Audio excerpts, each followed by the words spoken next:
လိုက်ပါတယ်။အဲ့ဒါကယောက်ျားလေးရေချိုးဆောင်ဖြစ်နေပေမဲ့နေရာမယူတဲ့ရူမီတို့ကလည်းအထက်ကဂျီနူကိုလိုက်ပြီးတော့တိုက်ခိုက်လိုက်ပါတယ်။ဂျီနူကတခြားမကောင်းဆိုးဝါးတွေကိုခေါ်လိုက်ပြီးတော့ချက်ချင်းတိုက်ခိုက်လိုက်ပြီးတော့ထွက်ပြေးသွားတာကြောင့်ဒါကိုတွေးလိုက်ရတဲ့ရူမီကလည်းအနောက်ကနေပြီးတော့မှလိုက်သွားပြီးတိုက်ခိုက်လိုက်ပါတယ်။အဲ့လိုတိုက်ခိုက်နေရင်းနဲ့အင်ကြီးလက်ကပြေးသွားတာကြောင့်မို့လို့အမတ်ကိုဂျီနူကမြင်သွားပြီး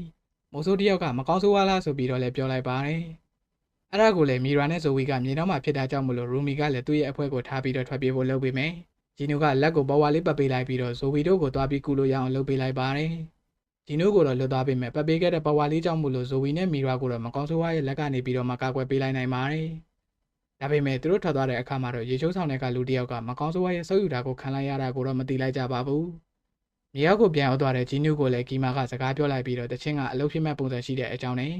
ရူမီကမကောင်းဆိုးဝါးအမှတ်သားရှိရတဲ့နဲ့သူကဘာကြောင့်ထိန်းချုပ်လို့မရတာလဲဆိုပြီးတော့မေးကြည့်လိုက်ပါတယ်။အဲ့ဒါကသူတို့တို့အသုံးဝင်နိုင်တဲ့အကြောင်းကိုဂျီနူကပြောလိုက်ပြီးမကြခင်သူတို့ရဲ့အစီအစဉ်ကလည်းဖြစ်မြောက်တော့မယ်ဆိုတာကိုပြန်ပြောလိုက်ပါတယ်။နေရာကိုပြန်ရောက်သွားတဲ့ရူမီတို့ကလည်းအပြင်လောကကြီးကိုကြည့်လိုက်တော့မြေပေါ်ကိုကာထားတဲ့ဟုံးမုံက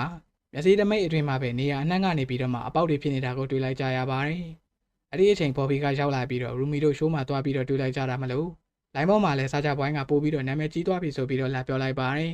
။မကြခင်လည်းအိုက်ဒေါစုပွဲကရောက်လာတော့မှဖြစ်တာကြောင့်မလို့ဘော်ဘီကစိတ်ပူနေပေမဲ့အကြံရသွားတဲ့ရူမီတို့ကလည်းအပွဲကြမှာဂျီနူတို့အဖွဲ့ကိုချေမွားပြဖို့အတွက်လုပ်လိုက်ကြပြီးတော့မကောင်းဆိုးဝါးတွေကိုဆဲတဲ့တခြင်းကိုလည်းရေးလိုက်ကြပါတယ်။ဒါပေမဲ့ရူမီရဲ့စိတ်ထဲမှာတော့သူ့ကိုကယ်ပေးလိုက်တဲ့ဂျီနူကိုပြန်ပြီးတွေးနေပြီးတော့